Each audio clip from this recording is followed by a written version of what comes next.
Radio Bonjour les gosses, la radio du lycée français Louis Pasteur.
Après le bac, je fais un concours pour entrer dans la marine. Voilà. Je suis affecté ici, donc le bateau il est affecté à Martinique. Nous on vient de la métropole, hein. On est tous affectés en fait à Martinique pour 3 ans.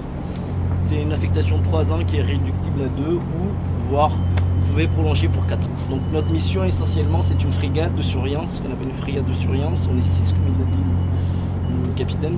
On est 6 dont 2 en Martinique. On est essentiellement en fait axé sur tout ce qui est mission Narcops, anti-narcotrafiquant, qui est très important au niveau de la zone Antilles et l'Amérique du Sud en fait.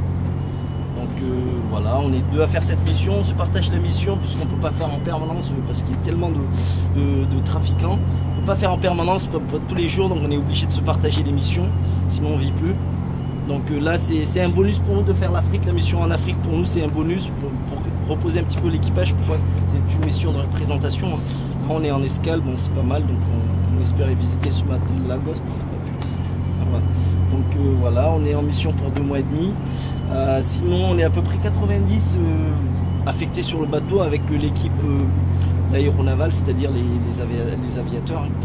Bon, ici, essentiellement l'hélico.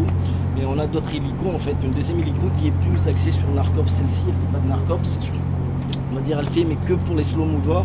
Les slow movers, c'est les petites embarcations qui sont pas rapides, type voilier, etc., catamaran. Donc sinon, pour tout ce qui est go fast, les embarcations type rapide, nous on utilise un autre type d'hélico, c'est ce qu'on appelle le Panther, qui est armé lui. En ce moment là on amène des commandos avec nous qui arrivent de la métropole.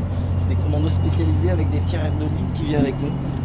Comme vous savez, les guerres se passent souvent à terre jusqu'à maintenant, puisqu'on n'est plus après la Deuxième Guerre mondiale, toutes les guerres se passent à Sarajevo, etc. La Syrie, le Liban, tout se passe tout ça se passe à terre. Donc il y a beaucoup plus de militaires terriens que marins. Nous on est dans la marine, on est 35 000, les terriens sont à 150 000. 150 000. Il y a l'armée de l'air aussi, ils sont à 80 000. Donc, mais bon, la marine prend un peu plus d'ampleur parce qu'avec tout ce qui est narcotrafiquant, aujourd'hui aussi il y a tellement d'expatriés français qui sont dans le monde. On a besoin de la marine pour pouvoir sortir les ressortissants français des pays en fait sinistrés ou en guerre. Donc c'est très important d'avoir des bateaux. Le problème des bateaux, le bateau en fait il a une durée de vie de 25 ans à 30 ans et il faut s'adapter par rapport aux besoins qui changent en permanence. Donc, et elle est où la plus grande base navale française? Base navale, on a 2 grandes bases en fait, c'est Toulon et Brest. Si vous aimez la pluie, vous allez à Brest. Si vous êtes un sudiste comme moi, vous resterez toute votre vie à Toulon. Donc moi je suis toulonnais à fond, donc il y a toujours un petit peu, il y a le soleil, donc il y a le soleil, donc c'est un choix à faire.